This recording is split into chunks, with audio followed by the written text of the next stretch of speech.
গুজৰাটৰ ৰেল ষ্টেচনত দেউতাকৰ দোকানৰ পৰা তেতেলী চাহ লৈ যাত্ৰীসকলৰ মাজত চাহ আৰু সমোসা মানে চিংৰা বিক্ৰী কৰি ফুৰা সেই শিশুটোৱে আজি ভাৰতবৰ্ষৰ জনপ্ৰিয় প্ৰধানমন্ত্ৰী।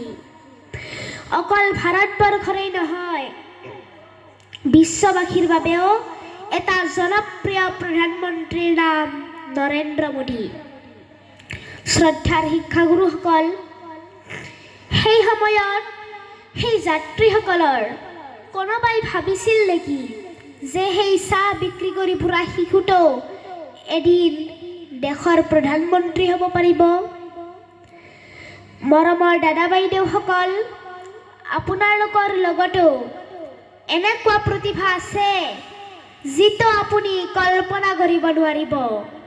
মাত্ৰ আপোনাৰ এই শিশুসুলভ স্বভাৱটোৰে নিজকে এটা সংস্কাৰমুখী যাত্ৰাৰে, এটা কৰ্মমুখী যাত্ৰাৰে আগুৱাই নিবলৈ যত্ন কৰিব লাগিব। সঁচা